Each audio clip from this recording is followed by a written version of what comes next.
होली की आत्मा। बचपन से शहर में रहने वाला मनोज इस साल होली की छुट्टियों में अपने गांव दुर्गापुर वापस आता है, जहां उसे देख पूरा गांव खुशी से झूम उठता है। जब गया था तब इतना सा था और अब देखो कितना बड़ा हो गया है। हाँ सरपंच जी, जब मैं गया था तब आप भी बहुत जवान थे और अब देखो कितने बूढ़े हो गए हैं आप।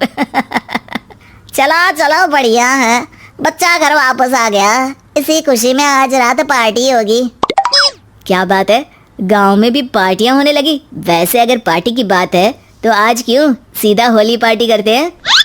होली पार्टी की बात सुन चहल पहल में अचानक सन्नाटा छा जाता है, जिसे देख मनोज को कुछ अजीब लगता है, लेकिन तभी सरपंच बात पलट देता है। अब बहुत देर हो गई, चलो सब अपने घर चलो, पार्टी के बारे में कल सोचेंगे। मनोज भी मम्मी पापा के साथ घर आ जाता है, पर होली पार्टी और उस पर पूरे गांव की खामोशी वाली बात अभी तक उसके जहन से निकलती नहीं। पापा, होली पार्टी की बात पर सब चुप क्यों हो गए थे? अरे होगी उनकी कोई अपनी बात, मुझे गांव की पंचायत ही थोड़ी पता है। थक गया हूँ, चलो सो जाते हैं, कल बात करते हैं। पापा की बात मानते हुए मनोज भी सोने चला जाता है।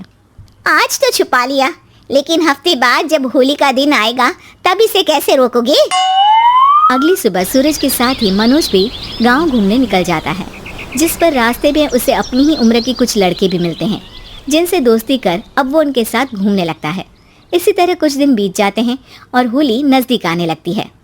दोस्तों, होली में 4 दिन ही बचे हैं, पर गांव में उसकी कोई तैयारियां क्यों नहीं दिख रही? क्योंकि यहाँ होली नहीं मनाई जाती। अरे पर ऐसा क्यों? वो राजा भूषण। अरे तुम 4 दिन के लिए आए हो, क्या इतना सोच रहे हो? चलो कुछ खाने चलते हैं। इसी के साथ एक बार फिर होली की बात को टलते हुए देख मनोज को शक होने लगता है। वो घर पहुंचते ही इंटरनेट पर अपने गांव और राजा भूषण के बारे में जानकारी निकालने लगता है।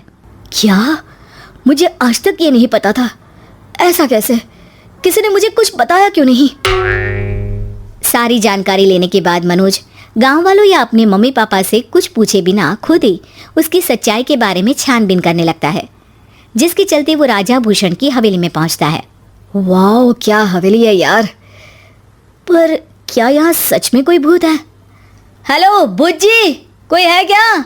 हम इस साल गांव में होली सेलिब्रेट कर रहे हैं, क्या आप उस पर थोड़ा इंटरव्यू देंगे? मनोज के ऐसा बोलते ही गांव में तूफान उठ जाता है और हवेली में रखी सारी चीजें हिलने लगती है।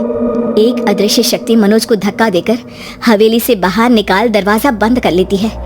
ये सब देख मनोज हैरान रह जाता है। क्या अभी मुझे हवा ने धक्का देकर बाहर निकाल दिया? मेरे होते हुए इस गांव में कभी होली नहीं मन सकती, इसलिए दोबारा ऐसी कोशिश भी मत करना, अंजाम बुरा होगा। आवाज सुन मनोज हैरानी से इधर उधर देखने लगता है, पर उसे कोई दिखाई नहीं देता। वो गांव वापस आ जाता है, जहां तूफान की वजह से सब कुछ तहस महस हो चुका होता है। आखिर ये तूफान आया कैसे? ना ऐसा कोई मौसम था और ना ही हमने होली का त्योहार मनाने की बात की थी। सरपंच की बात पर कोई रिएक्शन दिए बिना मनोज चुपचाप अपने घर चला जाता है। इस तरह देखते ही देखते होली का दिन भी आ जाता है और मनोज रंग लेकर गांव में निकल जाता है, लेकिन गांव पूरी तरह खाली होता है। अरे त्योहार का दिन है, धूमधाम की जगह मातम क्यों मनाया हुआ है? मनोज की आवाज सुन सब अपने घर की खिड़कियां खोल के घर के अंदर से ही उसे वापस जाने के लिए कहने लगते हैं, पर वो किसी की नहीं सुनता। तुझे पहले भी समझाया था, अगर होली खेलने की कोशिश भी की तो अच्छा नहीं होगा। अरे बात मान लो बेटा, तुम्हें सच नहीं पता। मुझे सब पता है। सालों पहले इस राजा ने एक अंधविश्वास फैलाया और आप लोग आज तक उसे मानते आ रहे हो।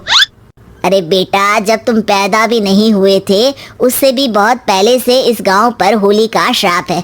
अगर गांव में होली का त्योहार मनाया जाता है तो प्रलय आना पक्की बात होती है।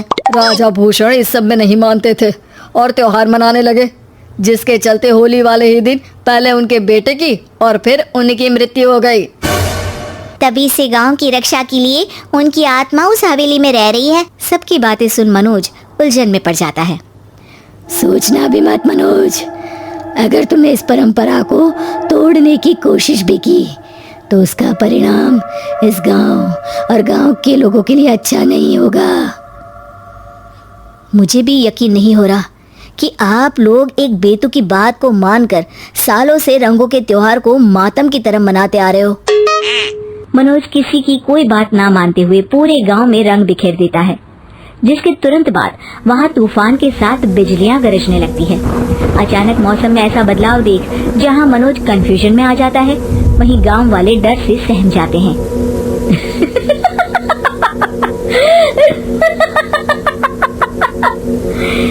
इस लड़के ने हमारे जैसे सिर्फ अपने स्वार्थ के लिए नहीं बल्कि पूरे गांव की खुशियों के लिए यहाँ होली मनाई है, जिस वजह से अब इस गांव पर होली का श्राप टूटता है।